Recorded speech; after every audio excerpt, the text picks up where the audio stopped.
Anglo Sikh war, देखिए advent of Europeans, इसको देखने की ज़रूरत है हल्का सा with respect to the regional states. ठीक है। दूसरा, गवर्नर जनरल्स, जो मैंने लास्ट में बोला था आपको।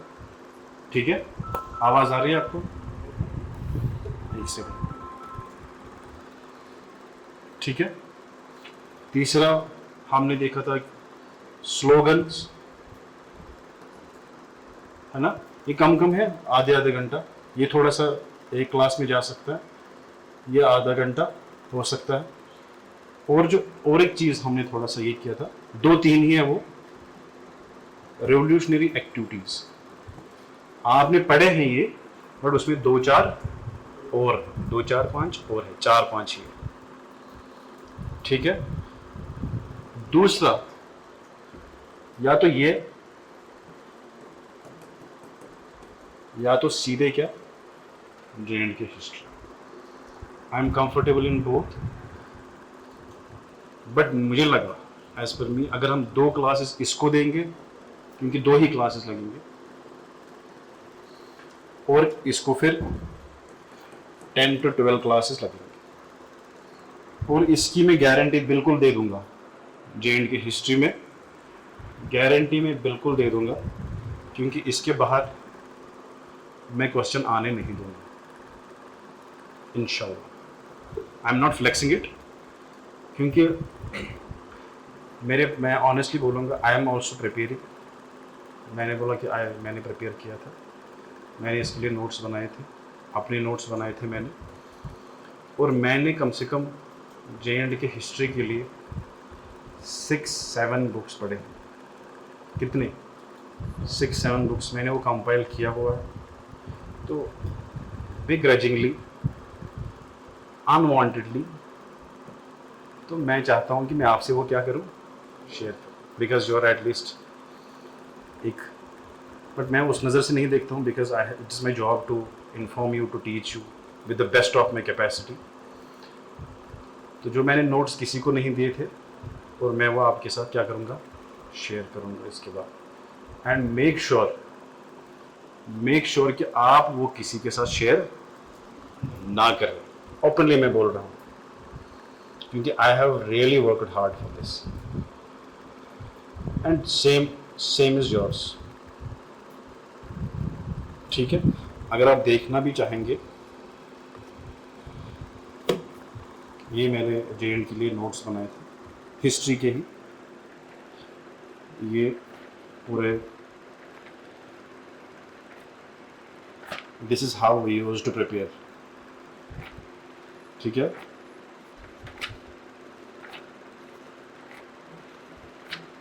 ये वैल्यू एडिशन है, इसमें मैंने जगह नहीं बनाई थी, this is the value addition. So ये इतने, क्योंकि बहुत सारे, मोर देन सफिशिएंट, क्योंकि मुझे मतलब जहाँ पे मैंने सर्च किया इसको, these are my own personal notes, और मुझे नहीं लगता कि अगर मैं अभी प्रिपरेशन फिर से स्टार्ट करूँगा, मुझे लगता है कि मैं इससे बाहर कुछ पढ़ूंगा। Honestly, it's my honest review. ये 2 दिन के बाद हम स्टार्ट कर सकते हैं, बिकॉज ये मैं गारंटी बोल सकता हूँ कि इट इज़ सेफ, यहाँ पे आपको सर्च करने की ज़रूरत नहीं पड़ेगी, क्योंकि ऑलरेडी आई हैव, अच्छे से मैंने इसको सर्च किया हुआ है। एटलीस्ट मैंने, मुझे लगता है कि मोर देन एक तो बुक्स भी, चाहे वो अरिहंत हो, ज़ोहर क्या है उसका ना, ज़ोहर मीर, चाहे वो मुकेश शर्मा हो, चाहे वो सर वॉल्टर लॉरेंस की वेल ऑफ कश्मीर हो, इतनी मोटी बुक है। ठीक है। और कौन सी, अरिहंत की, और विशाल की एक बुक आती है, चाहे वो ये है। ठीक है। और प्लस चाहे फिर वो गूगल हो। I have tried my best. तो इसका आपका सिक्योर है जे.एंड.के का। अगर आप साथ साथ में इसको घर में पढ़ेंगे तो आपको भी विद इन 10 डेज एक ख़त्म हो जाएगा। ठीक है। अब मुझे लगा कि मैं आपके सामने ये दो रखूँगा, ये हिस्ट्री की दो तीन ही है, और ये इसको हम लेंगे 10-12 classes max. So you have to decide. मेरे पास दोनों, I am convenient with both the to.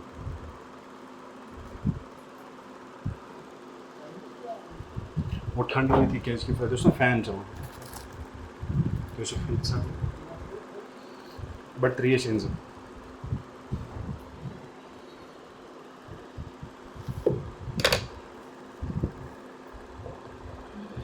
ठीक है, अब क्या करना चाहेंगे आप?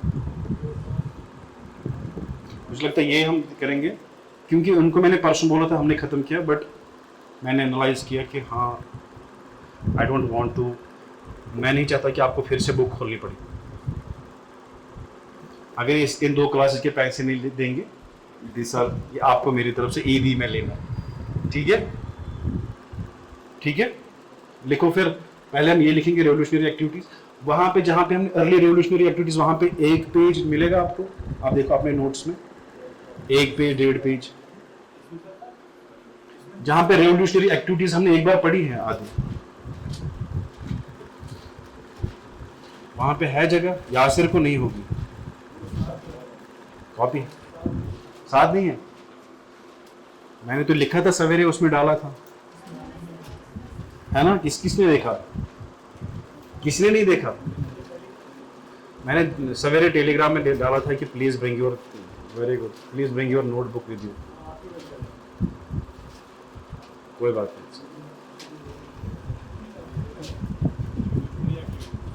नहीं, रेवोल्यूशनरी एक्टिविटी। इसलिए मैंने पहले बोला था, 1 मिनट दिखाओ ये, इसलिए मैंने पहले बोला था कि ओपन शीट्स पे नोट्स ओपन शीट्स पे बनाते हैं, क्योंकि इसमें वैल्यू एडिशन इजी रहता है बनना। इसने अच्छे बनाए हैं, बट फर्दर अगर वैल्यू एडिशन करनी पड़ी, इसको नहीं हो पाएगा, इसको पेज डायरेक्टली ऐड करना पड़ेगा। तो कोई बात नहीं, आप लिख लो रेवोल्यूशनरी ऑर्गेनाइजेशंस, 4 लिखने हैं बस, और फिर एक्टिविटीज 2-4 लिखेंगे, उतना काफी है।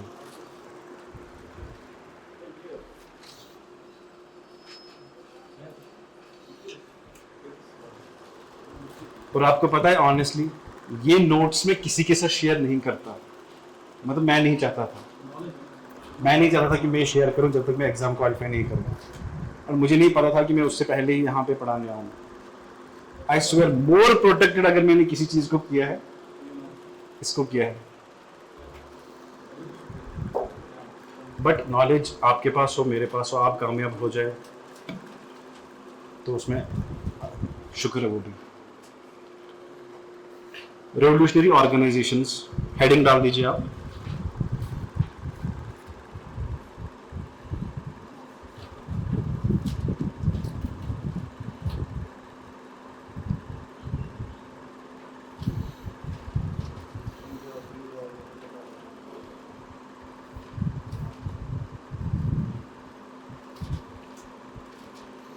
Hindustan Republic association, Hindustan Republic association, Hindustan Republic association. ये छोटे छोटे ही है, हम इस पे सीधे हेडिंग लिखेंगे और नाम लिखेंगे इनका।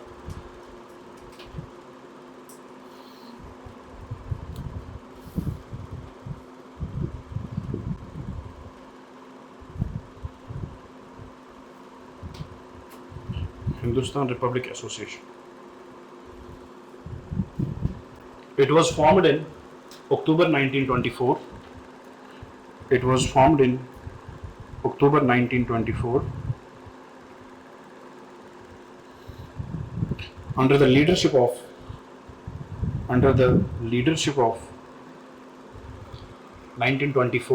October 1924 under the leadership of Sachendra Nath Sanyal, SACHINDRA,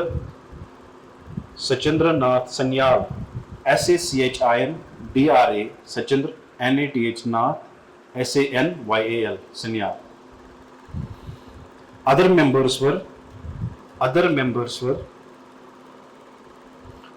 Ram Prasad Bismil,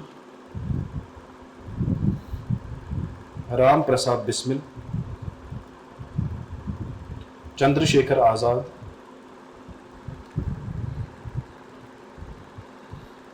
Chandrashekhar Azad, Yogesh Chatterjee, Yogesh Chatterjee,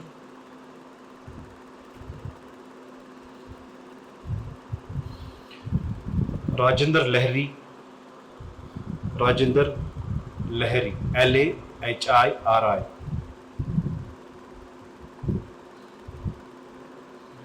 और भगत सिंह।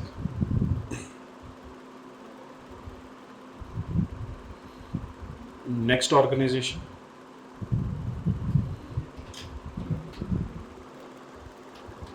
नौजवान भारत सभा, नौजवान भारत सभा,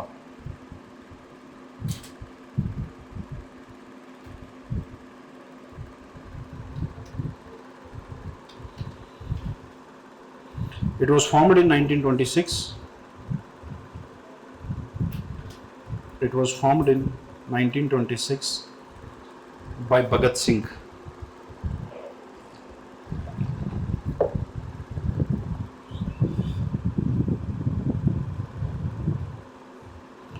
इसको दो तीन लाइंस, एक दो लाइंस छोड़ के नेक्स्ट लिखिए आप। Hindustan socialist, Hindustan socialist Republican association, Republican association.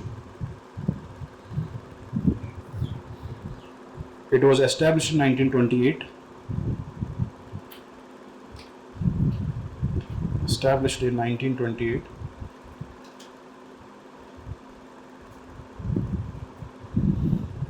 by Feroz Shah Kotla. By Feroz Shah.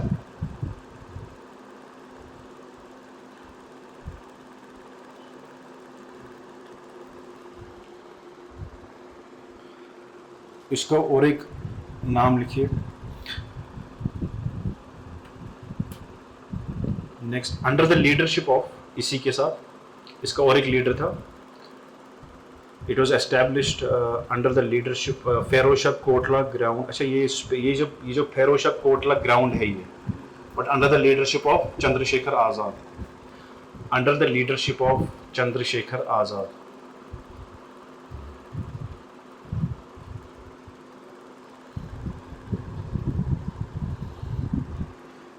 It aimed to establish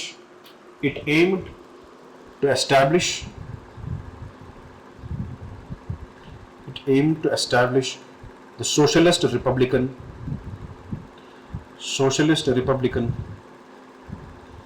state in India.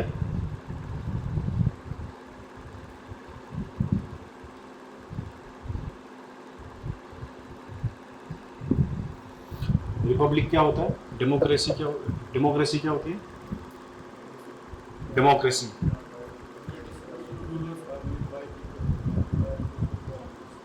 Abraham Lincoln की डेफिनेशन इसको भी याद है। It is rule by the people, for the people,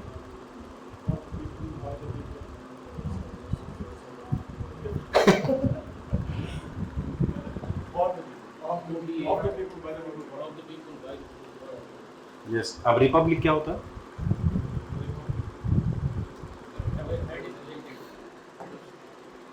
एक होता है democracy, ये मैं जल्दी थोड़ा सा,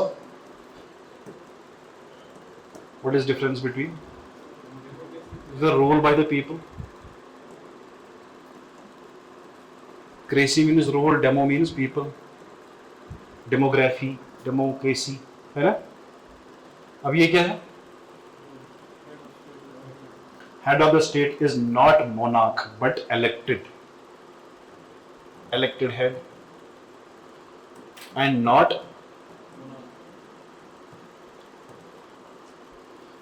monarch। और एक इसका और एक कनोटेशन है, इसको ब्यूटीफुल कनोटेशन है इसकी।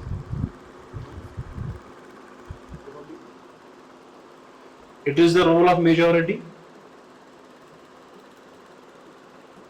Who is the winner in the election? Who gets the maximum? So we can say it's the role of majority.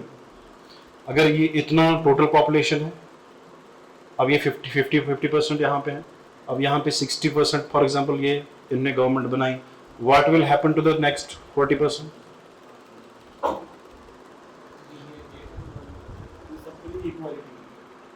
Sorry.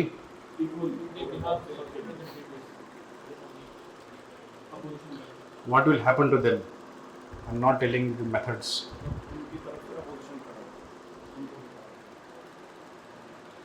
Leader of opposition होगा इनके साथ, ठीक है। अब लीडर ऑफ अपोजिशन नहीं था पिछले गवर्नमेंट में, सो आपको पता है बीजेपी के 2 गवर्नमेंट्स में लीडर ऑफ अपोजिशन नहीं थे, क्योंकि अपोजिशन को होने के लिए आपको 10% सीट्स लेनी जरूरी है to be appointed as the leader of opposition या भी to be considered as a party of the opposition. You have to get the minimum 10% of the seats, और कांग्रेस के पास नहीं थी। बीजेपी ने पहले 2 टर्म्स विदाउट अपोजिशन ली। अब इस साल कांग्रेस ने, मतलब पिछली इस 3rd टर्म में, मोदी जी के 3rd टर्म में भी कांग्रेस को मोर देन 10% आए। अब ये क्या बन गया, इसलिए हम बोलते हैं राहुल गांधी क्या है अब लीडर ऑफ अपोजिशन, वरना नहीं था। अब यहाँ पे leader of opposition for example नहीं है, ठीक है। वो बड़ा क्लास है सिविल सर्विस वाला, आपका छोटा क्लास है। छोटा इन द सेंस कि आप कम लोग हैं, वो ज्यादा लोग हैं, ये समझने वाली बात है। वो ज्यादा आएंगे एक साथ, मेजॉरिटी उनकी है, वो बोलेंगे आप यहां से निकलो, हम यहां पे बैठेंगे। आप क्या कर सकते हैं? आप तो डेमोक्रेसी की रूल है, तो क्या कर सकते हैं? आप तो बड़े वो बोल रहे हो। Don't give this, be realistic. मैंने बोला आपको आपके पास लीडर ही नहीं है। अब हम डेमोक्रेसी की बात करेंगे, we don't have much time to discuss it, but यहाँ पे आप फंस रहे हैं। वो लोग बोलेंगे कि आप यहाँ से निकलो, हमें यहाँ पे बैठना है। व्हाट विल यू डू जब हम बोलेंगे डेमोक्रेसी मेजोरिटेरियन रोल है? प्रोटेस्ट, बट ये नहीं है ना सोल्यूशन। तो यहाँ here comes the picture of Republic, here comes the picture of Republic. Republic जो कंट्री होती है, एक तो उनका हेड होता है, वो क्या होता है, वो मोनार्क नहीं होता है, वो क्या होता है। दूसरा, यहां पे इंडिविजुअल राइट्स प्रोटेक्टेड होते हैं। रिपब्लिक में क्या है, इंडिविजुअल राइट्स आर प्रोटेक्टेड। अब यहां पे कोई नहीं है, यहां पे सिर्फ शोएब बैठा है, यहां पे सिर्फ ये बैठा है। अब वो सारे क्लास आ गए, यहाँ पे ये अकेला बैठा है, ये बोल रहे हैं इसको कि आप यहां से निकलो, हम यहां पे बैठेंगे। अब he has a claim because he is living in a republic। इसके इंडिविजुअल राइट्स भी क्या है, आमतौर बुक्स में ये डेफिनेशन लिखी होती, ये आपको कोई नहीं बोलता है, ठीक है। आया समझ? Why India is republic? Because एक तो we don't have monarchy, we are democracy, elected head है। दूसरा क्या है, हमारी कॉन्स्टिट्यूशन है, और यहाँ पे इंडिविजुअल राइट्स आर प्रोटेक्टेड, ठीक है। आया समझिए? क्योंकि ये मैं नहीं बोलना चाहता, बट ये वाली एक्सप्लेनेशन रेयरली मैंने जितना भी देखा, पढ़ा, मतलब देखा, ये नहीं बोलते हैं ये वाली, how individual rights are protected in the democracy. That's why we have the leader of opposition. That is why. Got it? लिखो। Main leaders were its main leaders, इसी के HSRA के भगत सिंह,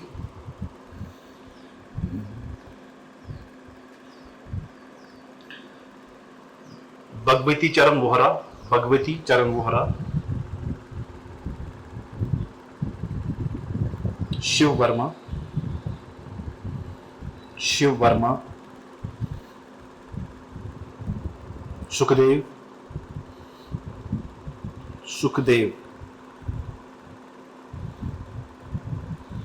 एटसेट्रा। नेक्स्ट आप लिखिए Indian Republican army.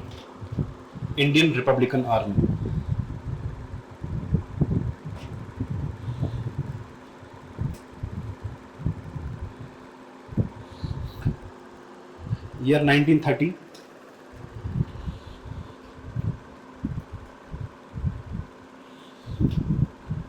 under the leadership of Surya Sen,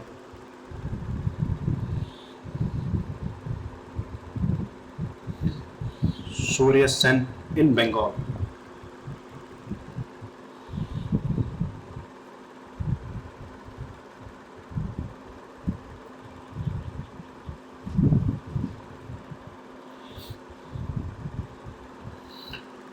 अब पहला event लिखिए, ये अब छोड़िए, बस इतना ही है। अब इवेंट्स 2-3 लिखेंगे, ठीक है। मेन जो है वो लिखेंगे। Kakori train action, Kakori KAKORI, Kakori train action.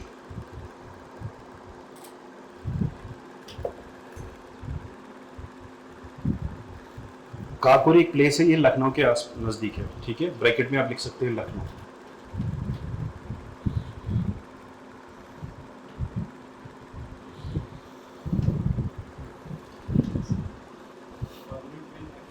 Action या कॉन्स्पिरेसी भी है ये। It was done by HRA, Hindustan Republican association. HRA, it was done by HRA, Hindustan Republic, जो पिछले आपने ऑर्गेनाइजेशन लिखी है, उन्होंने ये किया था on 9 August 1925।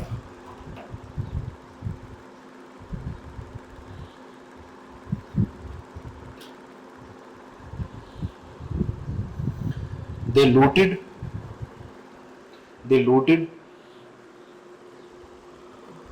the 8 down train, 8 down, DOWN, down train, 8 down train,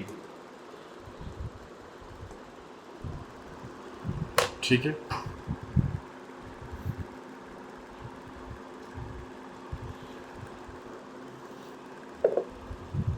It resulted in death sentence of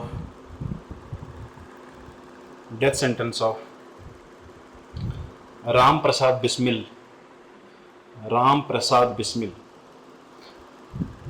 Ashfaqulla Khan,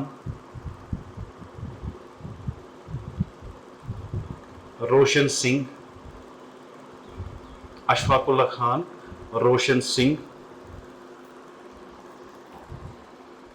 and Rajendra लहारी।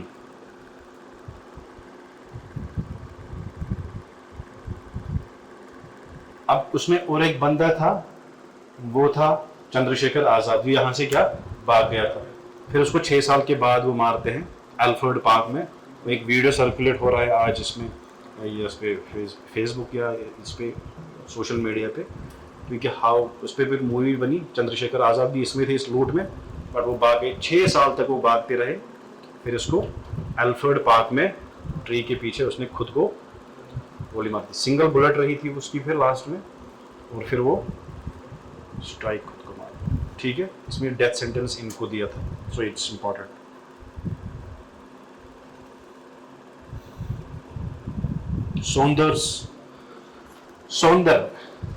Soundar या साबुन नहीं, सौंदर्स murder, Soundar SAUNDER, सौंदर्स murder. 17 December 1928।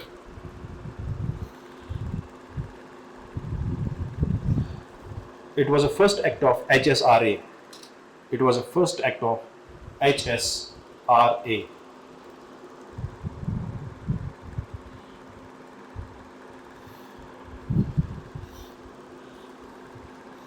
Bhagat Singh Chandrashekhar Azad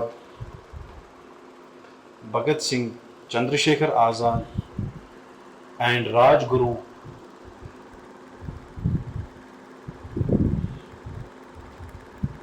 shot dead a police officer named as Saundar.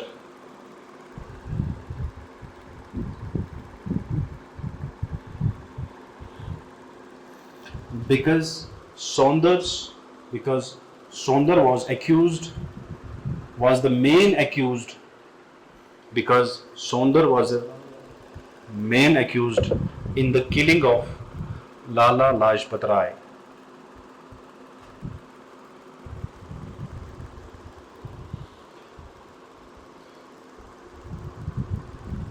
आपको याद होगा हमने एक मिशन पढ़ा था, साइमन कमीशन।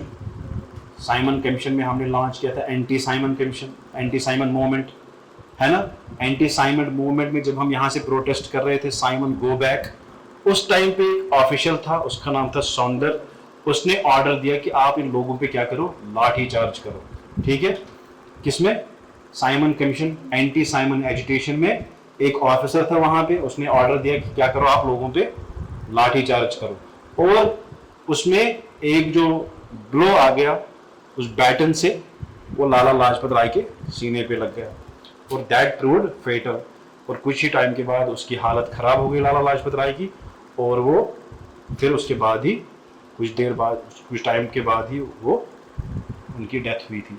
अब उस डेथ को अवेंज करने के लिए, रिवेंज लेने के लिए भगत सिंह, राजगुरु और चंद्रशेखर आजाद ने, इन्होंने क्या किया, उन्होंने एक रिवेंज लेने की कोशिश की।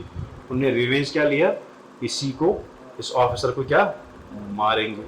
तो इसीलिए ये जो मूवमेंट है, जो सौंदर्स मर्डर, इसीलिए माना जाता है। मगर इनको क्या दिया गया है, इनको दी गई थी फांसी। आपको याद होगा गांधी जी ने एक्सेप्ट किया था गांधी इरविन पैक्ट में।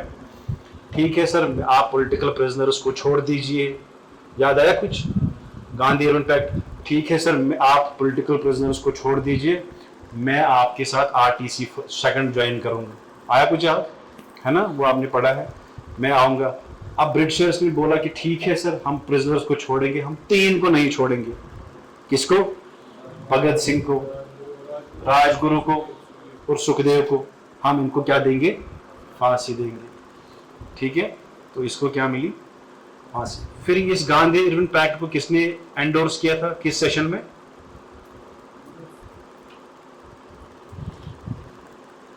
वल्लभ भाई पटेल थे, याद है, कराची सेशन। कुछ कुछ कुछ जैसे आप कुछ नहीं जानते। 1931 एंडोर्स किया था ना वल्लभ भाई पटेल ने, मैंने बोला था आपको, है ना, Karachi session, Vallabhbhai Patel. Wajid, I was expecting कि you will give the answer. चलिए कोई बात नहीं।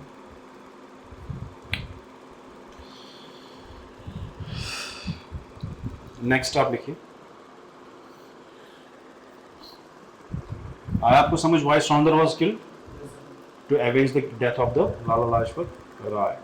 नेक्स्ट आप लिख लीजिए, Central Legislative Assembly, Central Legislative Assembly, Central Legislative Assembly bomb incident, Central Legislative Assembly bomb incident.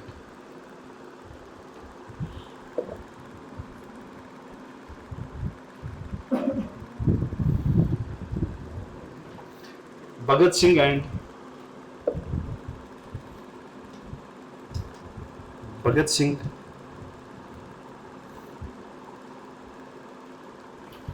Bhagat Singh and Bakhteshwar Dutt, Batukeshwar Dutt bombed the Central Legislative Assembly. Bhakteshwar Dutt bombed the Central Legislative Assembly in protest against the Public Safety Bill. In protest against the Public Safety Bill and Trade Dispute Bill. Trade Dispute Bill.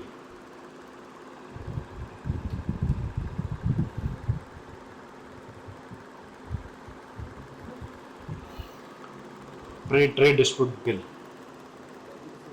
Its main objective was to warn the government, to warn, WARN, warn the government and not to harm anyone. असली में ये किसके लिए था? सिर्फ warning के लिए, किसी को हार्म करने के लिए नहीं था। Not to harm anyone. Bhagat Singh gave the famous slogan for the first time. Bhagat Singh gave the famous slogan for the first time. कौन सा है? Very good. इनकलाब जिंदाबाद, इनकलाब जिंदाबाद, long live the revolution.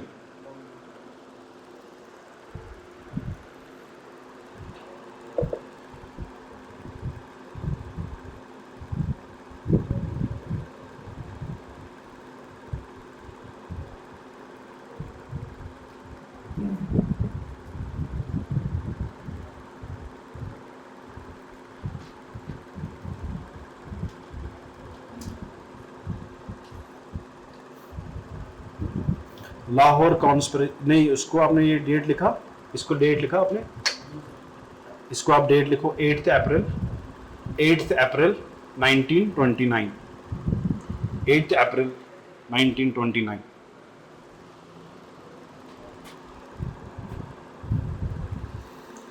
Next लिखो Lahore conspiracy case, Lahore conspiracy case 1929।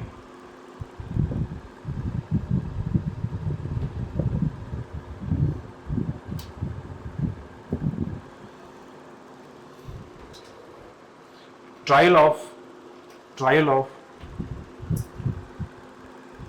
Bhagat Singh,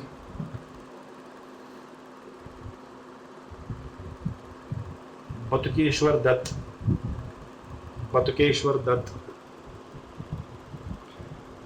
and other members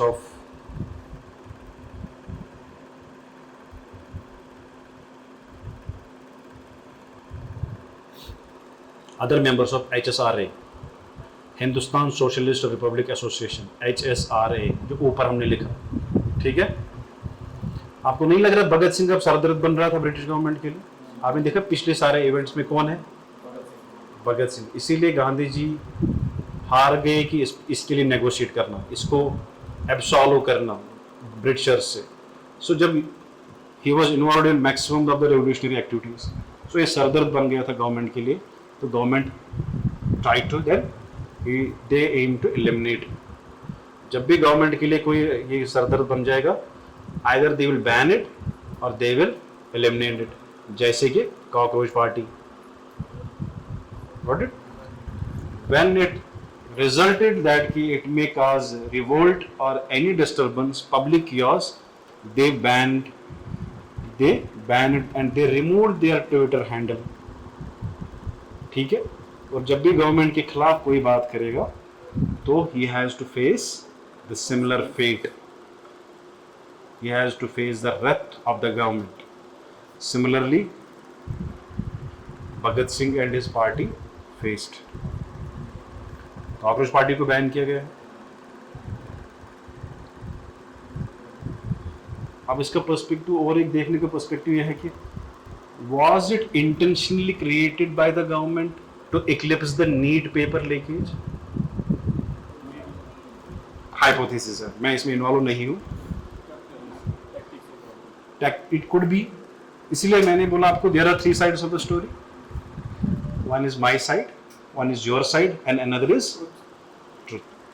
आपने party join की है, जो आपको दिख रहा है आप वही देख रहे हैं, और जो आपको दिखाया जा रहा है वो भी देखोगे आप, बट सच्चाई कुछ। These are the hypothesis. आपको पता है कि नीट का जो इशू है वो कंप्लीटली इक्लिप्स हो गया, कॉकरोच पार्टी पॉपअप हो गई, सब इक्लिप्स हो गया।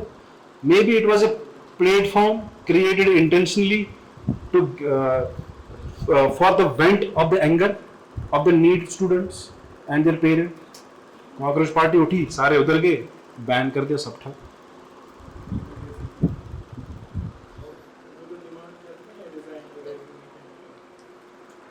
देखो अब कोई इंटेंशनली ये नहीं करेगा कि सर मैं आपको पहले ये करूंगा। They will get you. अगर मुझे आपको फॉर एग्जाम्पल आपको मेरे खिलाफ एंगर है, अब मैं चाहता हूं कि मैं ही कंट्रोल करूं इसको। मैं इस बंदे को बोलूंगा कि आप ये क्रिएट करो, इनको मेरे खिलाफ पहले भड़काओ। तो how you will get the confidence of him? जब ये आपकी डिमांड्स बोलेगा, रिजर्वेशन पे बोलेगा, नीट पेपर लीकेज के बारे में बोलेगा, अच्छी अच्छी डिमांड्स रखेगा, सारे कहाँ पे जाएंगे? फिर मुझे किसको कंट्रोल करना है? Got it? एक ही बंदे को मैं सबको कंट्रोल नहीं कर सकता। मैंने आपको प्लेटफॉर्म दिया, आप इसके साथ जुड़े, मैंने एक ही को कंट्रोल किया, सारा सारा सिस्टम कोलैप्स। आया समझ? This is a tactics which it's a hypothesis, maybe, may not be, but if it's a tactics, it was a good, क्योंकि government can do anything to protect its citizens from any chaos, any revolt, है ना? So जो भी against government आएगा, जो भी against the state आएगा, उसको eliminate किया जाएगा। जैसे कि it's mostly famous in Pakistan, जो भी government के खिलाफ जा रहा है, उसको eliminate किया जाता है। सो डिसेंट वहां पे टॉलरेट नहीं होता है, otherwise dissent is the part of democracy. ठीक है? Yes.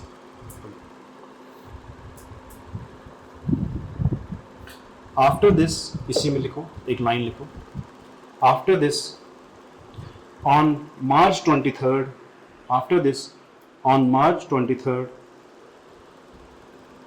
on March 23rd, 1931, Bhagat Singh, ये डेट्स आपको हाईलाइट करके रखने हैं, ठीक है? Bhagat Singh, Sukhdev and Rajguru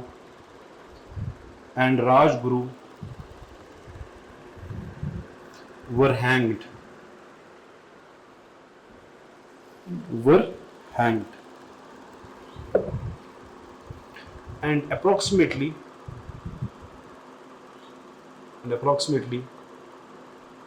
1 month before 1 month of this event,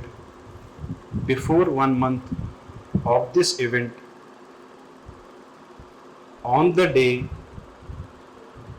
February 27, 1931, Chandrasekhar Azad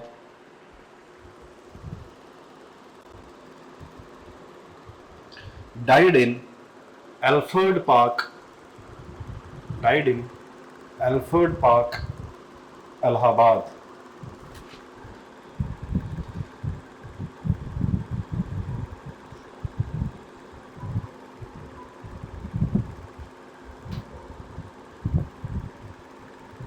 ठीक है? लास्ट आप लिखिए, हाँ लास्ट नहीं, हाँ लास्ट दो लिखेंगे। Chittagong, CHITTAGONG, CHITTAGONG, Chittagong armoury, ARMOURY, armoury, red, RAID।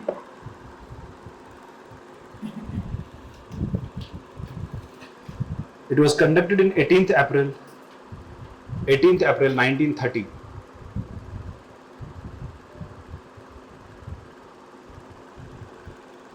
Under the leadership of Master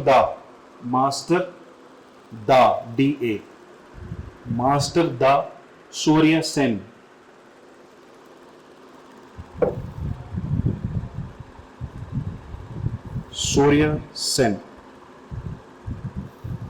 of Indian Republic Army,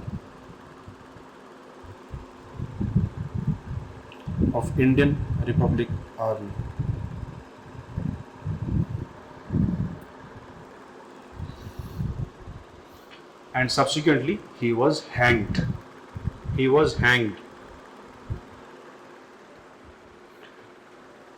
उस टाइम पे, अच्छा पहले आप लिखो, मैं बोलूँगा। उस टाइम पे इसके साथ एक औरत को भी एग्जीक्यूट किया गया था, सूर्य सेन के साथ, क्योंकि अब many women were involve in the revolutionary activities, तो हम उनका भी नाम लिखेंगे 2-4, ठीक है? जिनमें, बट इसके साथ कौन थी? कल्पना दत्त, वो भी लिखो आप। कल्पना Dutt was arrested with the Surya Sen.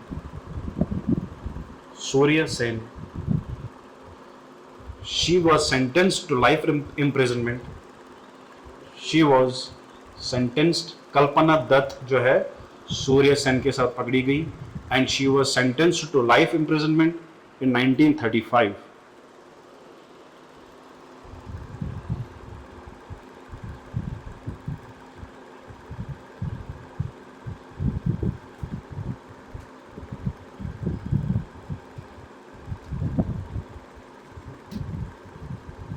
1935। Last लिखिए murder of Michael O'Dwyer. कौन थे? क्या कौन थे? ये थे गवर्नर ऑफ पंजाब, जिसके टाइम पीरियड पे जलियांवाला बाग इशू हुआ था। ठीक है, murder of general O'Dwyer, DOWYER। एक है जनरल डायर, वो आर्मी ऑफिसर था उस टाइम पे। ठीक है, ये है गवर्नर ऑफ द पंजाब। उद्धम Singh assassinated Michael O'Dyer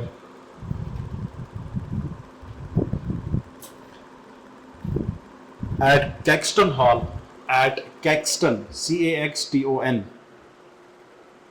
Uddham Singh assassinated Michael O'Dyer at Caxton Hall, CAXTON, Caxton Hall, London, in March 13, 1940. March 13, 1940। ठीक है,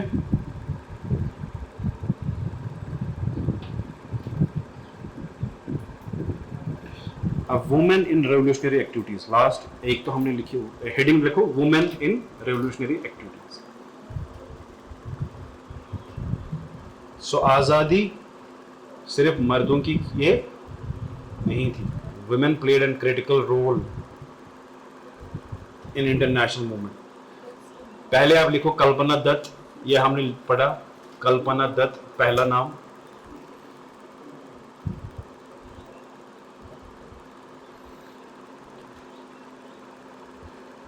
नेक्स्ट पॉइंट, नेक्स्ट जो लेडी लिखो आप, प्रीति लता। आप तो बातें कर रहे थे, यासिर को स्पेलिंग की जरूरत पड़ गई। Pritilata Waddedar, WADDEDAR, Pritilata Waddedar. She died while raiding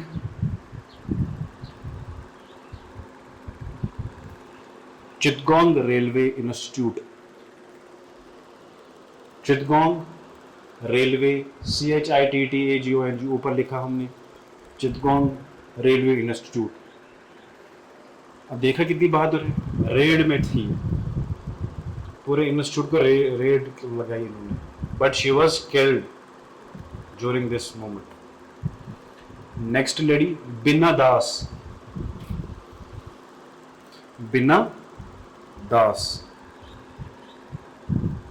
During the convocation ceremony, she fired at the governor.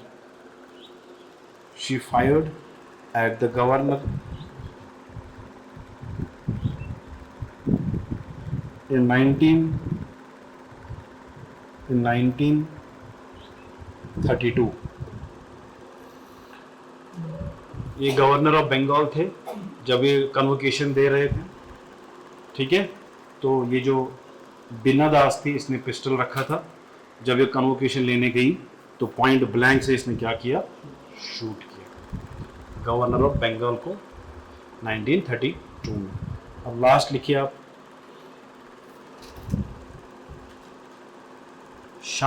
Shanti Ghosh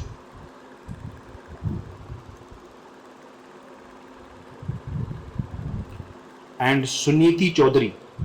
Shanti Ghosh and Suniti Chaudhary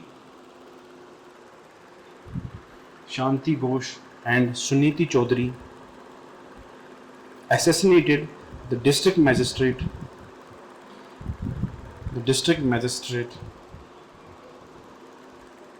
in December 1931।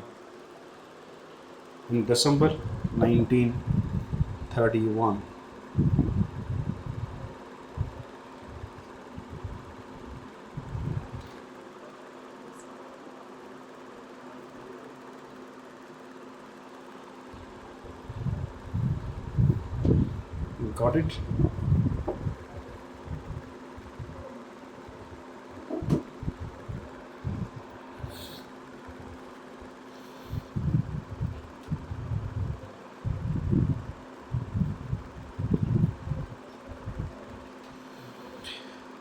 और एक इंडिपेंडेंट पॉइंट लिखो जतिन दास के बारे में, इस पे आप शॉक हो जाओगे थोड़ा सा। जतिन दास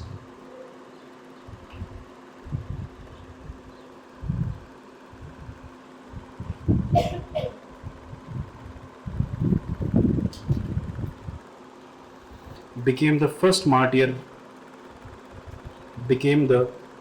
martyr dying after the, क्या किया होगा इसने?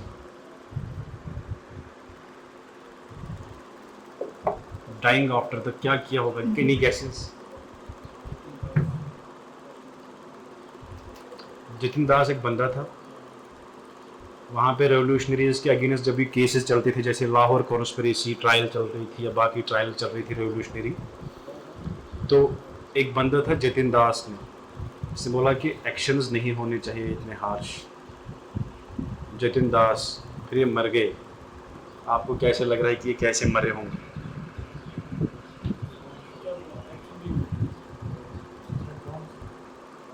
Very good. और कोई बॉम्ब से नहीं, हंगर स्ट्राइक से। He was a person 64 days तक हंगर स्ट्राइक की बंदे ने, 64th डे पे ये जतिन दास काफी respectable person, he died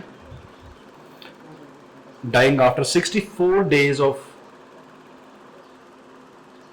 hunger strike. That's why this name become unique.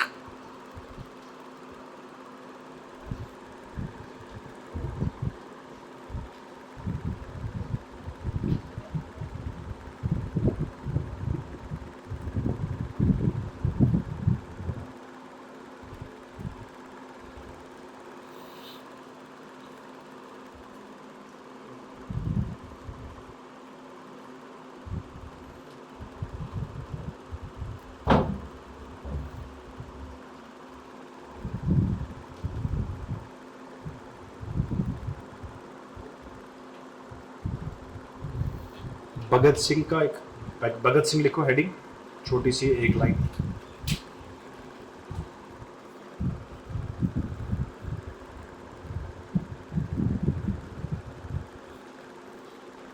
He established Punjab Naujawan Bharat Sabha. He established Punjab Naujawan Bharat Sabha. Punjab Naujawan Bharat Sabha in 1926.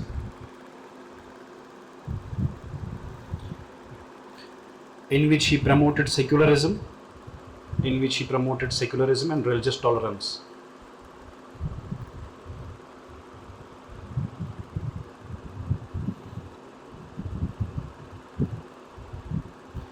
Founded Lahore Students Union.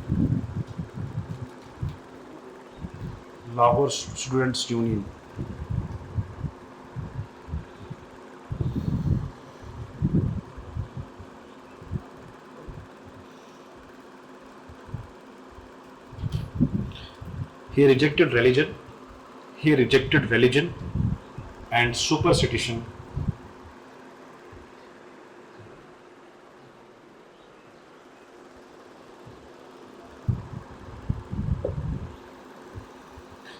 And wrote, quote unquote, why I am an atheist. Why I am an atheist. Quote unquote में भगत सिंह ने बोला कि why I am an atheist. He rejected religion. तो ये atheist थे, ये सिख मजहब से नहीं थे, ये हिंदू मजहब से नहीं थे। He rejected all this. असली में ही बिलीव, फर्स्टली वो टेररिस्ट एक्टिविटीज के लिए इन्वॉल्व था, फिर जब उसने HSRA डेवलप की है तो ये मार्क्सिस्ट आइडियोलॉजी में चले गए।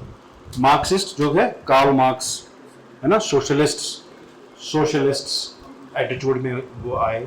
सो he renounced his religion and told why I am, reason he gave why I am an atheist. मैं क्यों एथीस्ट ठीक है। और he was very well read, Bhagat Singh was very well read, politically active बंदा था वो। मार्क्सिज्म पता है आपको, Karl Marx, Das Kapital book पढ़ी है किसी? दास कैपिटल एक बुक है, तो अगर कभी टाइम मिले read it. Karl Marx is ban in US, Das Kapital book is ban in US because US capitalist है और यहाँ पे सोशलिज्म कम्युनिज्म ये डेवलप करना चाहते थे कार्ल मार्क्स। कार्ल मार्क्स ने लास्ट में बोला कि लास्ट में कोई गवर्नमेंट नहीं रहेगी, जब सारे इक्वल हो जाएंगे तो कोई गवर्नमेंट नहीं रहेगी, government less society, because he try to make a society which is casteless, है ना, रिच और पुअर के बारे में कोई फर्क नहीं होगी, सारे क्या होंगे, इक्वल होंगे। सो कोई अथॉरिटेरियन गवर्नमेंट भी नहीं होगी, है ना, तो which reflects that he created a try to create a government less society, casteless society. तो कम्युनिज्म फिर जो कंसेप्ट आया,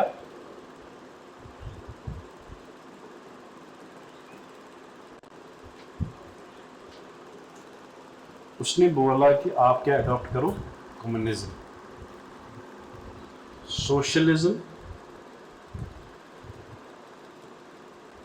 इसने बोला कि जो आपकी एक्सप्लॉयटेशन है वो आपके मजहब की वजह से, क्या है, आपके मजहब की वजह से, इसीलिए he was criticised by the religious leaders, इसीलिए कि इसको एक बिदअत माना जाता है कम्युनिज्म।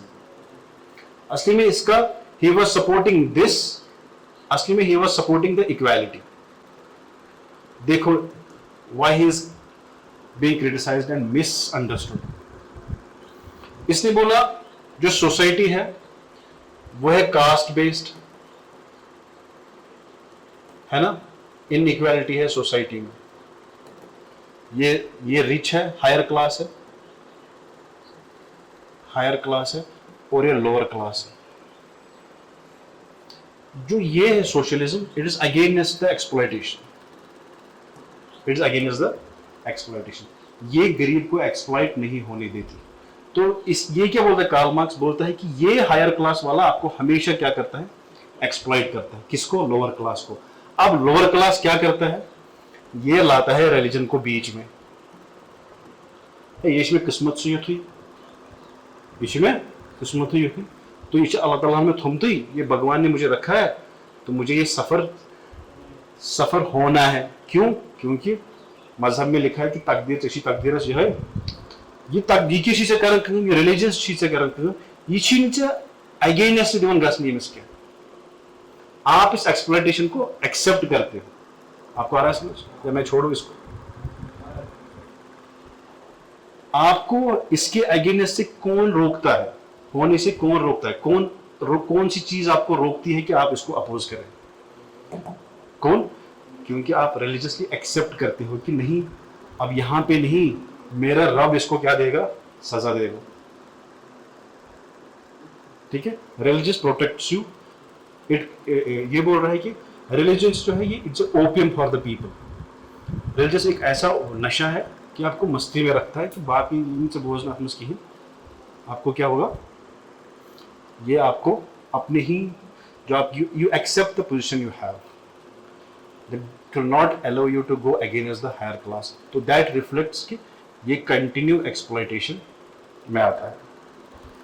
तो ये क्या बोलते हैं, आप रिलीजियस को छोड़ो, ये पॉइंट, आप रिलीजियस को छोड़ो, आप अगेंस्ट हो जाओ इसके, डोंट गिव द बहाना ऑफ दिस, और इस बहाने से आप खुद को ज्यादा एक्सप्लॉइट करवाते हैं। आपको आ रहा है समझ?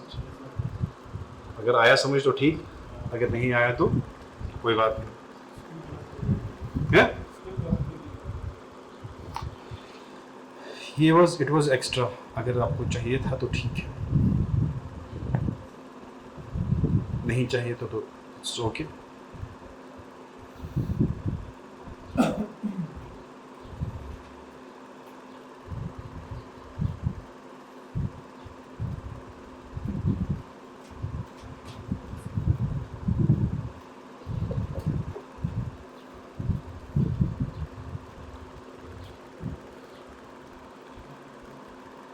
अब लिखिए आप heading governor generals and viceroys, governor generals and viceroy.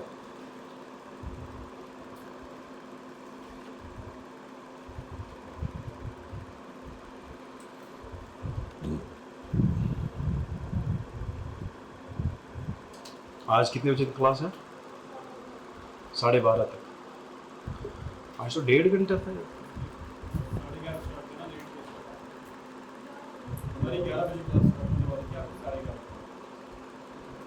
How come? इस क्लास में था 1.5 घंटा में, 9:30 से।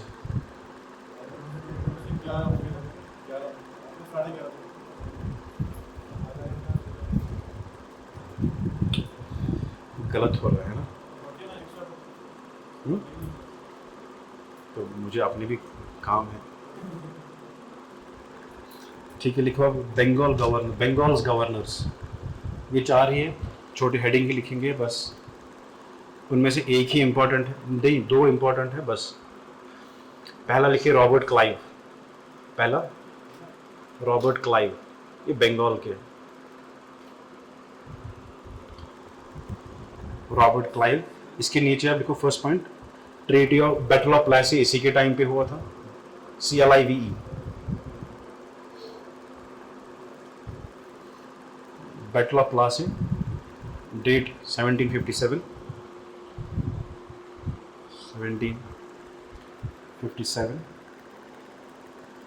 Battle of Plassey was just a namesake, कि जिसमें उन्हें अल्टीमेट कंट्रोल किया ब्रिटिशर्स ने बंगाल। ठीक है, उसको सिराजुद्दौला को बेचारे को फंसाया और मीर जाफर को उन्हें अपॉइंट किया as a nawab of the Bengal. ठीक है, treaty of Allahabad 1765। Treaty of Allahabad 1765। Treaty of Allahabad किसके बाद, किस वार के बाद हुआ था, किस बैटल के बाद?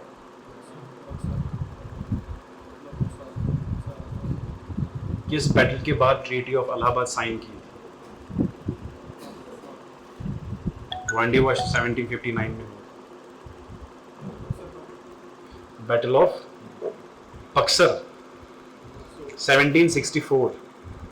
ठीक है, 1764 में जब उन्होंने हारा, फिर उन्होंने बंगाल ने, मुगल्स ने और अवध ने ब्रिटिशर से हारा, फिर उनको ज़बरदस्ती क्या करवाया, बोला कि आप ट्रीटी ऑफ इलाहाबाद साइन करो, हमें कंपनसेशन दो, और जो इलाहाबाद वाले हैं उनको क्या करना पड़ेगा, उनको कर्रा और इलाहाबाद मुगल सिराजुद्दौला को देना पड़ेगा, और वो वहाँ पे रहेगा।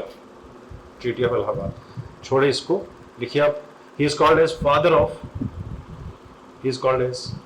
Of dual government in Bengal.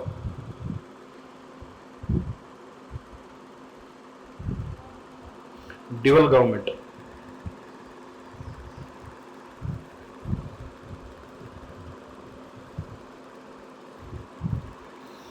ये जो रॉबर्ट क्लाइव था ये 2 बार आया था। ठीक है, 17 जब प्लासी हुआ था, असली में ये लाया ही गया था प्लासी के लिए। जब मैंने शायद आपको ब्लैक होल ट्रेजेडी आपने पढ़ी है ना, वो थोड़ा सा मैंने उसको आइडिया दिया होगा या आपने खुद पढ़ी होगी, पढ़ा है थोड़ा। ब्लैक होल ट्रेजेडी जिसमें 146 लोग सिराजुद्दौला ने छोटे से 14/12 कमरे में रखा, उसकी छोटी सी खिड़की थी, इतनी गर्मी जून में उसने पूरा उनको बंद कर दिया, सारे मर गए, सिर्फ 20 लोग बचे थे। तो फिर इसके लिए एवेंज हराने के लिए रॉबर्ट क्लाइव को मद्रास से आना पड़ा, कहाँ पे, बंगाल में। तो इसने वहाँ पे क्या किया, बैटल ऑफ बक्सर तो उससे पहले हुआ था, ये उसके बाद आया। देखो 1757 से 60 तक आए थे ये, फिर ये 65 से 67 तक शायद आए थे। तो 64 जो था डेट, उस टाइम पे दूसरे गवर्नर विंस्टार्ट थे उस टाइम पे। ठीक है, और इसको he was very successful in controlling the Bengal. ठीक है, रॉबर्ट क्लाइव 2 बार आए थे, यहाँ पे और यहाँ पे। He is called as father of dual government. Dual government क्या था कि ब्रिटिशर्स भी रूल करेंगे आधे चीजें और नवाब भी करेंगे। ब्रिटिशर्स खासकर दीवानी और निजामत को खुद के पास रखेंगे। दीवानी मतलब फाइनेंस, निजामत मतलब मिलिट्रीली, वो मिलिट्री भी अपने पास रखेंगे। बाकी जो भी वेलफेयर एक्टिविटीज होंगे वो नवाब के हाथ में होंगे। नवाब के पास तो पैसे ही नहीं है, क्यों, वो इनके कंट्रोल में है। जब इन्हें कंट्रोल फाइनेंस किया तो गवर्नमेंट, लोग किसके अगेंस्ट हो गए, नवाब के अगेंस्ट, क्योंकि वेलफेयर एक्टिविटीज तो उसने करने हैं और उसके पैसे तो इनके पास है। तो इन्होंने चौक किया फाइनेंस को और वहां पे रिवोल्ट हो गया उसके खिलाफ। फिर मगर ये ड्यूअल सिस्टम कब हुआ था, 1765 से 1772 तक।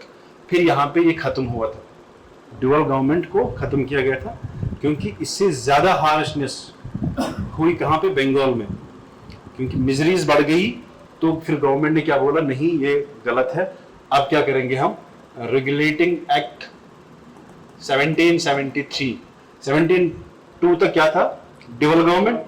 फिर यहाँ से हमने लगाया, यहाँ से फिर फॉर्मल एडमिनिस्ट्रेशन स्टार्ट हो गई 1773 से, रेगुलेटिंग एक्ट 1773। लिखो नेक्स्ट, विन स्टार्ट, VANISTART। इसके टाइम के लिए battle of Buxar 1764, battle of Buxar.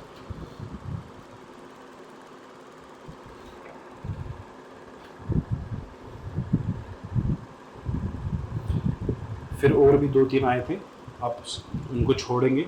Warren Hasting लिखेंगे, वॉरेन हेस्टिंग।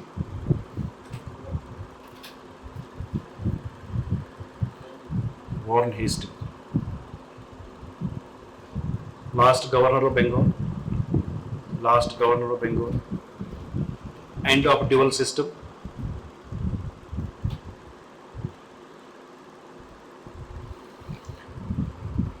इसका ये इंपॉर्टेंट है, ठीक है, इसको याद रख लेना। बाकी अगर भूल जाओगे तो प्लीज इसको याद रखना। Establishment of criminal and civil courts.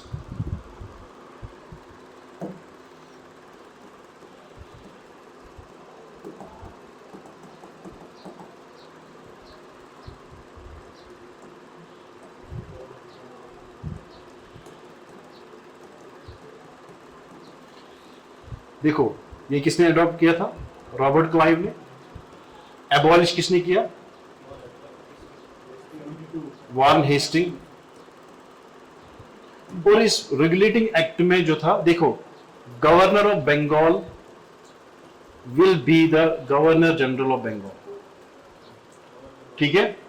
और इसमें क्या बोला उन्होंने, हम सुप्रीम कोर्ट बनाएंगे। क्या बनाएंगे, सुप्रीम कोर्ट। और जो ये ब्रिटिश ऑफिशियल्स होंगे can not do private business.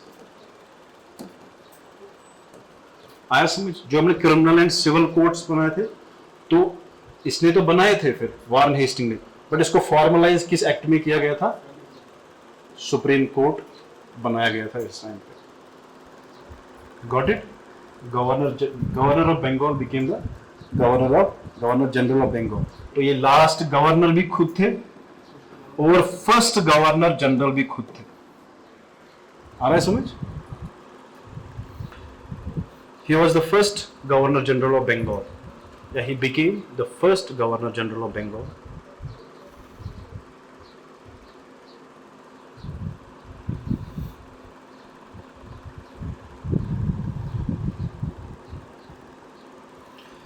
He established Supreme Court. He established Supreme Court in Calcutta. He established Supreme Court in Calcutta. 1774 under the regulating act of 1773. He established the Supreme Court of Calcutta in 1774 under the regulating act of 1773. He adopted policy of ring fence. ये मैंने explain किया होगा हल्का सा कुछ या नहीं, छोड़िए।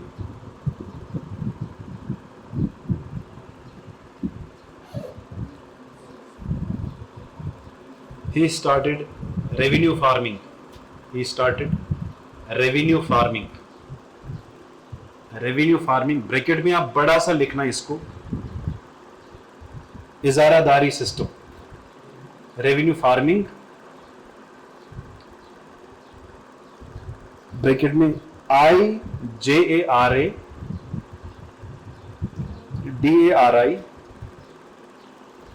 इजारादारी सिस्टम। इसमें लैंड को क्या होता था, इसमें लैंड को ऑक्शन देता था, ऑक्शन पे डालते थे, highest bidder will get the, हाँ हाईएस्ट, जो हाईएस्ट बिड करेगा वो रेवेन्यू कलेक्ट करेगा, ठीक है। फिर उसको हटाया गया, फिर आया परमानेंट सेटलमेंट, जमींदारी सिस्टम, महलवारी सिस्टम, रॉयटवारी सिस्टम। पहले क्या था, ये आया, बिल्कुल। वहां तक क्या चल रहा था, वहां तक मुगल्स का चल रहा था, मनसबदारी सिस्टम, है ना, मनसबदारी सिस्टम, फिर वो इजादारी सिस्टम, फिर आहिस्ता आहिस्ता अलग अलग जगहों पे जमींदारी सिस्टम, महलवारी सिस्टम, रॉयतवारी सिस्टम, ये आराम से आगे आगे चला। फिर आहिस्ता से मोर सोफिस्टिकेटेड क्या बना, हमारा जो आज का taxation structure. It is a जो लेगेसी ऑफ टैक्स, करंट जो लेगेसी है वो यहीं पे, यहाँ से आ रहा है। Got it. इसके टाइम पे फर्स्ट एंग्लो मराठा वार हुआ था, ये जरूरी नहीं है छोड़े। फर्स्ट मदरसा इसी ने बनाया था, फर्स्ट मदरसा इन कलकत्ता इन 1781, फर्स्ट मदरसा 1781 कलकत्ता में बनाया था इसने।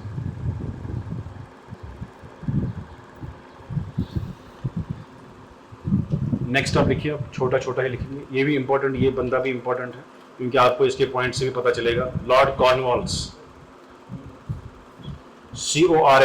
CORNWALLIS, Lord Cornwallis.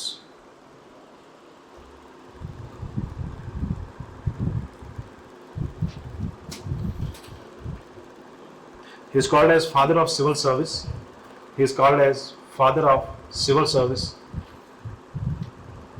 and police service in India. And police service in India. He is called as father of civil service and police service in India. ठीक है। अब ये कॉर्नवालिस साहब कौन थे, अब ये पॉइंट्स लिखो, मैं फिर इसको थोड़ा सा आपको बोलूंगा कि who is this.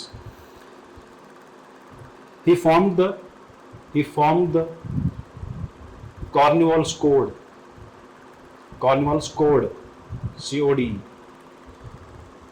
Cornwallis Code। इसमें क्या इसने किया, रेवेन्यू सिस्टम और जुडिशरी को सेपरेट किया। क्या किया, रेवेन्यू और जुडिशरी को बोला कि ये सेपरेट होने चाहिए, ये एक साथ नहीं होने चाहिए, क्योंकि रेवेन्यू वाले जो होते थे पहले, रेवेन्यू ऑफिशियल जो होते थे, उनको कौन सा स्टेटस था, उनको जज का स्टेटस था।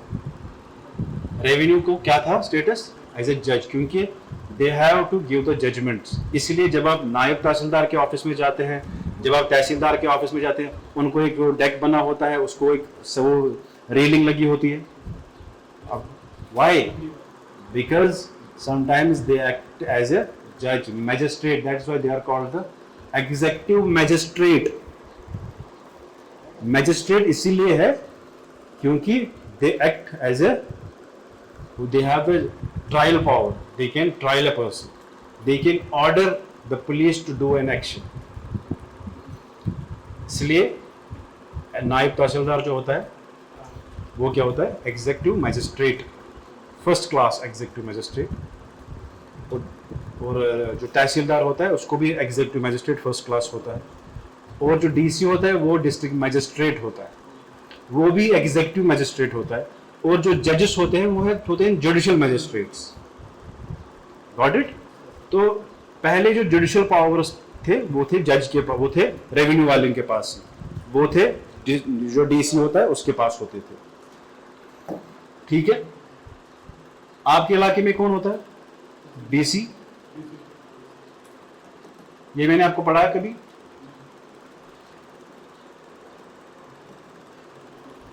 आपने क्या क्या लिखा है इसमें। अब लास्ट पॉइंट इसमें लिखो, मैं अच्छी चीज आपको एक अच्छा एक आपको लगेगा कि व्हाट इज दिस। अब लिखो लास्ट पॉइंट इसका, हम फिर इसको वाइंड अप करेंगे। He started permanent settlement, he started permanent settlement in 1793.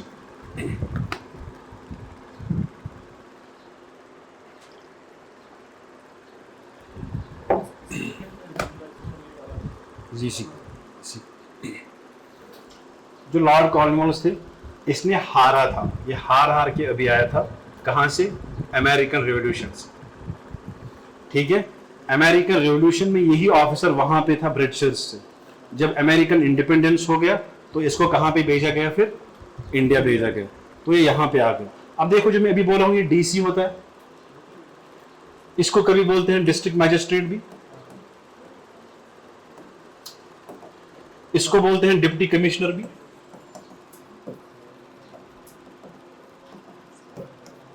देखो एक ही बंदे को क्यों बोलते हैं हम, ये डिप्टी कमिश्नर, डिस्ट्रिक्ट कलेक्टर और डिस्ट्रिक्ट मैजिस्ट्रेट। डिस्ट्रिक्ट कलेक्टर इसको बोलते हैं रेवेन्यू, जब ये काम करेगा रेवेन्यू वाले काम करेगा, कलेक्शन करेगा। पहले नाम था डीसी को क्या, ये एज ए कलेक्टर ही अपॉइंट हुआ था। ये पोस्ट भी 1772 से है। सबसे पुराना पोस्ट पटवारी है, तहसीलदार है और ये है। और जब ये डीसी एज ए रेवेन्यू वाले काम करेंगे, अब बोलेंगे कि आपके एरिया से रास्ता जाएगा हाईवे, वो लैंड कौन लाएगा गवर्नमेंट के लिए, डीसी लाएगा। तो ही इज, उस टाइम वो क्या काम करता है, जब वो रेवेन्यू वाले काम करेगा उस टाइम वो क्या एज ए क्या काम करता है, डिस्ट्रिक्ट कलेक्टर। अब जो ये लॉ एंड ऑर्डर वाले काम करेगा, यानी कि to maintain the public order. आपको पता है किसी जगह दंगा हो जाएगा, वहां पे कौन आता है, एसपी तो आता है, मगर वहां पे डीसी साथ आता है। क्यों, क्योंकि वो मैजिस्ट्रेट काम करता है। मैजिस्ट्रेट मतलब कि जो पब्लिक ऑर्डर होता है, उसके पास जुडिशियल पावर्स होते हैं, वो किसके अंडर आता है, मैजिस्ट्रेट के अंदर। यहां से आता है जो पुलिस होती है डिस्ट्रिक्ट की, क्या होती है, पुलिस होती है डिस्ट्रिक्ट की, उसका हेड कौन होता है, एसपी या एसएसपी। अगर बड़ा डिस्ट्रिक्ट होगा तो ये भी किसके अंडर आती है, एसएसपी होता है या एसपी होता है किसके अंडर, डीसी के अंडर। जब वो कौन सा काम करते हैं, पब्लिक ऑर्डर या लॉ एंड ऑर्डर को मेंटेन करना, तब उसको क्या बोलते हैं, डिस्ट्रिक्ट मैजिस्ट्रेट। अब जब अगर वो डेवलपमेंटल काम करेगा, सोशल वेलफेयर काम करेगा, है ना, ब्रिज बनाएगा या कोई वेलफेयर एक्टिविटीज करेगा, तो वो क्या होता है उस टाइम, डिप्टी कमिश्नर या डेवलपमेंटल एक्टिविटीज। इसीलिए इसको बोलते हैं district development commissioner. Got it. जब अगर आपके गांव से रास्ता निकलना होगा, जमीन कौन लेगा वहां से, तो उस टाइम क्या करेगा काम, एज ए। और देखो अगर आप पटवारी लगते हैं फिर आप एनटी बन जाएंगे। मैं दिखाऊंगा एक अच्छी चीज इसकी, डिस्ट्रिक्ट, ये जो डीसी का post, why it is so strategic. और यहां से ही वीआईपीज यहां से ही माने जाते हैं। डिस्ट्रिक्ट के ऊपर से जितने भी पोस्ट हैं वो क्या माने जाते हैं, वीआईपी। डीसी के कम जो पोस्ट है वो वीआईपी नहीं जाते हैं, माने जाते हैं। और डिस्ट्रिक्ट कलेक्टर को उसी को अपॉइंट करेंगे जो आईएएस होगा, जिसने आईएएस क्वालिफाई किया होगा या केएएस किया होगा, उसको फिर कैडर मिला होगा, वो आईएएस में इंडक्ट हुआ है, तब जाके उसको, क्योंकि ये स्ट्रेटेजिक पोस्ट माना जाता है। देखो एनटी के बाद आता है तहसीलदार। तहसीलदार को मानता है assistant commissioner of revenue, ACR, ठीक है। अब यहां से आ जाओ, या यहां से आते हैं पहले, अब यहां से ये आते हैं सब। और एसीआर किसके अंडर आता है, ये यहां की हायरार्की, रेवेन्यू की हायरार्की। अब पुलिस की हायरार्की, एसआई, ये जो इंस्पेक्टर, डीएसपी और एसपी। और एसपी तो खुद ही इसके अंडर आता है। देखो कितने पावर्स होते हैं इसको हेल लॉट ऑफ पावर्स होते हैं डीसी। अब डेवलपमेंट में आ जाओ, फॉर एग्जांपल अब विलेज लेवल से जाएंगे, BDO, ACD, assistant commissioner of ACD और district development commissioner. Got it. अब ऐसी इलेक्शन होगा, he is called the returning officer. आ रहा है आपको समझ, सारे जितने भी पोस्ट पोजीशन होगी डिस्ट्रिक्ट में किसके अंडर होती है, that's why it is most celebrated post. इतने ही नहीं है, सेंसस होगा, कौन करवाएगा, और ये डिस्ट्रिक्ट डिजास्टर मैनेजमेंट अथॉरिटी के चेयरमैन भी है खुद ही। अगर चीफ मिनिस्टर बोलेगा कि मैं आपके डिस्ट्रिक्ट में आ जाऊंगा, डीसी बोलेगा कि आप नहीं आ सकते, तो चीफ मिनिस्टर नहीं आ सकता। जब ये ब्रिटिश के टाइम पे ये ऑफिसर बहुत स्ट्रांग होता था, क्योंकि उस टाइम पे एमएलएज नहीं होते थे। 1921 तक एमएलएज नहीं होते थे। 1921 के बाद एमएलएज आने स्टार्ट हो गए, और इनका जो पावर है उनको शेयर करना पड़ा इलेक्टेड मेंबर्स के साथ। Otherwise they were the king, और इनको बोलते भी थे अनक्राउन्ड किंग ऑफ द ब्रिटिश।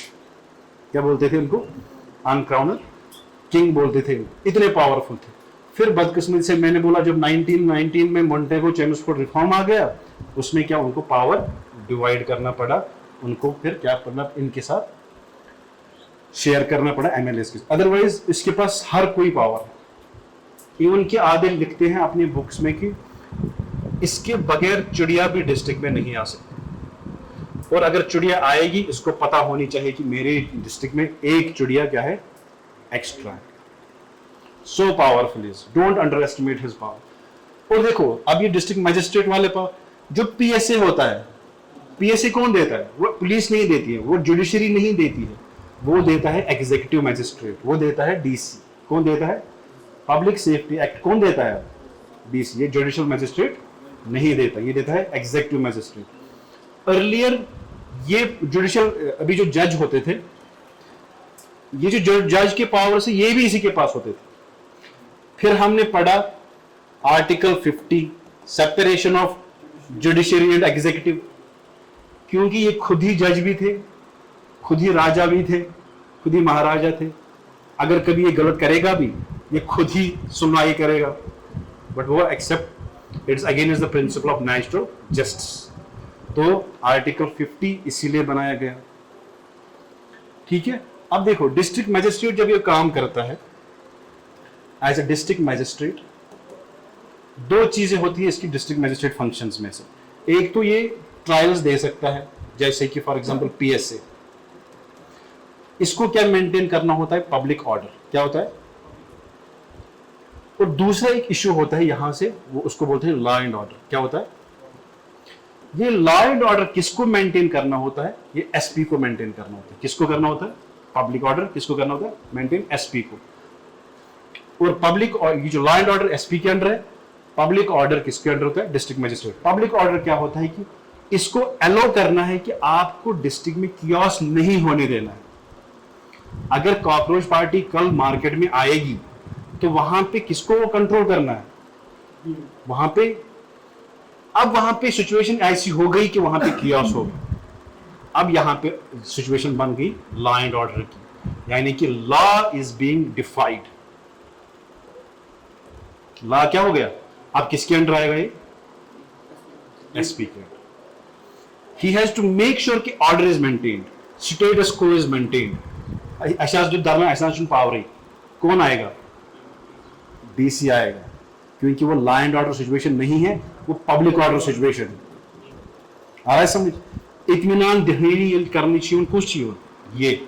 अब सिचुएशन एस्केलेट हो गई, लॉ जो हो गया वो डिफाई हो गया, वो ब्रेक हो गया, तो उस टाइम कौन आता है? इसीलिए जब पब्लिक ऑर्डर होता है किसके अंडर आता है? इसीलिए इसको बोलते हैं मैजिस्ट्रेट। क्या बोलते हैं? मैजिस्ट्रेट। अब ये कभी खुद नहीं आएगा, ये भेजेगा तहसीलदार को, ये बीडीओ को नहीं भेजेगा। बीडीओ को क्या काम है? डेवलपमेंटल काम। अब ये किसको भेजेगा? इसीलिए इसको बोलते हैं एग्जीक्यूटिव मैजिस्ट्रेट फर्स्ट क्लास। अब तहसीलदार बिजी है, ये किसको भेजेगा? इसलिए इसको बोलते हैं एग्जीक्यूटिव मैजिस्ट्रेट। अब पटवारी है, पटवारी भी सेकंड क्लास एग्जीक्यूटिव मैजिस्ट्रेट है, मगर कहां पर? विलेज में। विलेज में कुछ भी हो, लॉ एंड ऑर्डर एनकाउंटर से लेकर कुछ भी हो, रिपोर्ट किसको देना होता है? यहां पे इसके नीचे विलेज लेवल पे वीएलडब्ल्यू है, वीएलडब्ल्यू और इसके साथ कोई लेना देना नहीं है। किसके साथ? इस पावर के साथ। ये अलग पैरेलल चल रहा है। आपको आ रहा है ये थ्योरी समझ? वीएलडब्ल्यू बीडीओ के साथ आता है ना, फिर ये एसीडी के अंडर आता है, फिर जाके ये डिस्ट्रिक्ट डेवलपमेंट कमिश्नर के साथ, यानी कि इसी के साथ मिलता है। और यहाँ पे इसीलिए इन तीनों को बोलते हैं, जब ये पब्लिक ऑर्डर मेंटेन करने की फंक्शन करता है तब इसको बोलते हैं डिस्ट्रिक्ट मैजिस्ट्रेट। इसीलिए तहसीलदार को भी बोलते हैं एग्जीक्यूटिव मैजिस्ट्रेट, नायब तहसीलदार को भी बोलते हैं एग्जीक्यूटिव मैजिस्ट्रेट, और पटवारी को भी बोलते हैं क्या? Executive magistrate. ये होता है ये। अब ये किस अंडर, एक पुलिस एक्ट है, इंडियन पुलिस एक्ट, ये याद रखना।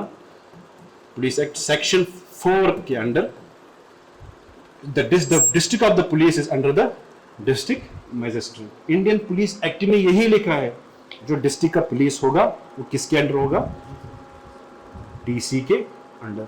इसीलिए आप देखेंगे डीसी और एसपी बार बार मीटिंग करते हैं, क्यों, ये लेते हैं जायजा लॉ एंड ऑर्डर का, पब्लिक ऑर्डर का। तभी एसपी को ही जाना होता है किसके पास, डिस्ट्रिक्ट मजिस्ट्रेट के पास, नॉट कि डीसी जाएगा किसके पास, हाँ? सब डिवीजन मजिस्ट्रेट, वो हर किसी डिस्ट्रिक्ट में डिवीजन होते हैं, सब डिवीजन, वहां पे उसको डिस्ट्रिक्ट का जो डीसी होता है उसका अपना रिप्रेजेंटेटिव होता है वहां पे।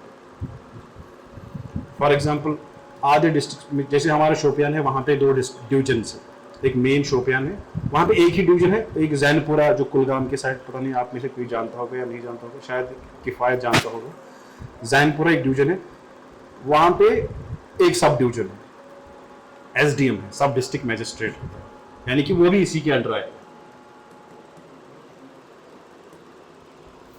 और देखो इस इलाके का जो फॉर एग्जाम्पल जैनपुरा का जो तहसीलदार होगा वो किसके अंडर आएगा, वो रिपोर्ट करेगा एसडीएम को, एसडीएम करेगा इसको। यस यस, तहसील होता है, फिर होता है डिवीजन होता है, गॉट इट। एक होता है ब्लॉक, एक होती है नयाबत। अगर आप नायब तहसीलदार सिलेक्ट होते हैं, आप बन जाएगी नयाबत के एक नायब तहसीलदार, है ना, नयाबत। फिर उसके ऊपर आता है तहसील, फिर उसके बाद है डिवीजन, फिर उसके बाद आता है डिस्ट्रिक्ट, गॉट इट। ये ऐसे ही सब कुछ, इसीलिए इसको बोलते हैं डिस्ट्रिक्ट मजिस्ट्रेट। और यही चाहता था कॉर्नवाल्स कि ये क्या हो जाए, रेवेन्यू, इसका काम है रेवेन्यू वाला काम, इसका जो ये रेवेन्यू वाला काम है, कलेक्टोरेट का काम, और जो जुडिशरी वाला काम था वो अलग होना चाहिए। फिर इसीलिए कॉन्स्टिट्यूशन में काफी टाइम के बाद आर्टिकल 50 आया। क्या आया, article separation of executive and judiciary, got it. इसको पढ़ने में ज्यादा मजा आता है दयानुस। ये असली में अगर आप सिविल सर्विस पढ़ेंगे तो ये गवर्नेंस में पढ़ेंगे आप, ये जो अदरवाइज आप ये पब्लिक एडमिनिस्ट्रेशन में पढ़ेंगे। एनी क्वेश्चंस किसी को?